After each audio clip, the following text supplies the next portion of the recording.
Hello everyone, my name is Yona and this is Postcards from Japan. Today I'd like to talk about surviving your first month.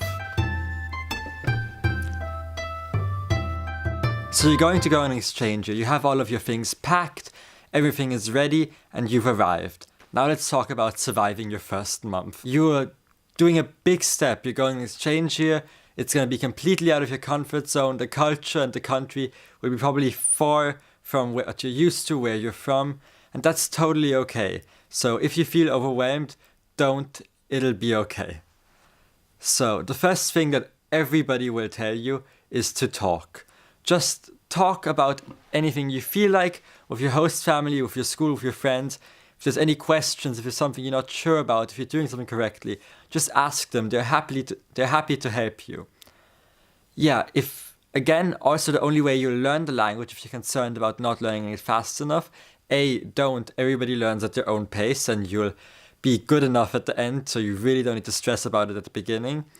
But yeah, the only way you can get better is if you talk. So who cares about if you say something incorrectly? Who cares about if your Japanese is really poor?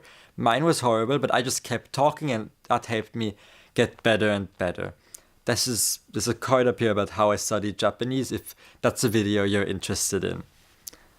If you need any comfort food is great. If there's anything at home that you can easily take with you, candy or something, then do that in the first few weeks. Having something that kind of reminds you home, makes you feel at home even in a new place is just a really nice thing to have. So bring some food. Also, if you have candy, you can give it to your friends at school. It's a great way to make new friends as well.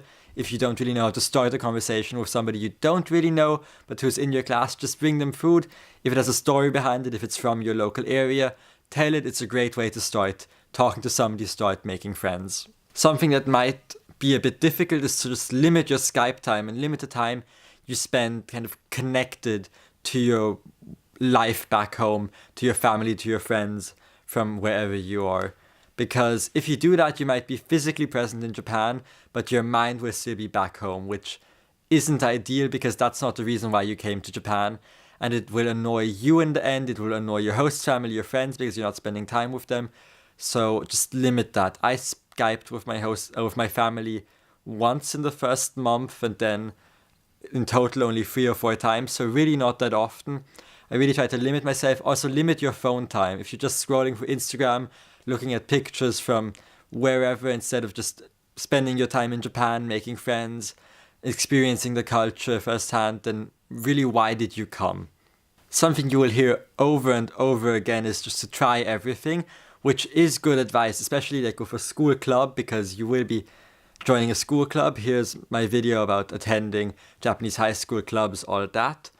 But if you're not sure what you want to do, a Japanese culture club, a sports club, there's really a wide variety you can choose from. Just try some out. In your first month, you have time really to find a club where you feel at home, where you have friends, because it's a great way to make friends because you will spend a lot of time with your club, with the people in your school club, even on weekends, even depending on which club you are, 7 days a week.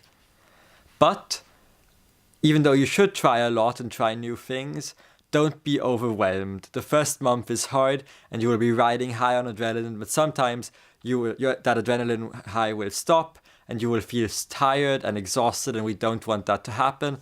So sleep. I mean, you will be doing a bunch of things, but make sure you also have downtime. Maybe play some board games, some Japanese board games with your host family. Watch some movies, watch TV. It's also a good way to learn the language, especially in Japan. So yeah, relax as well. It'll be okay. Don't feel overwhelmed. You can do this.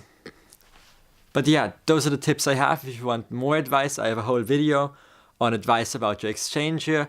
I'll leave my playlist to like all of the exchange year related videos down below. If you like this, make sure to give it a big thumbs up.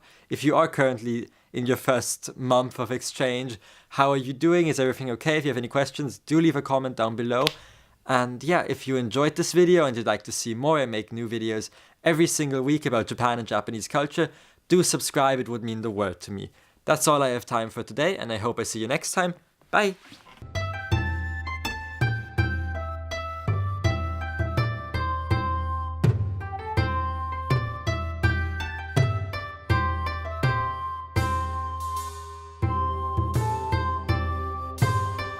Bye.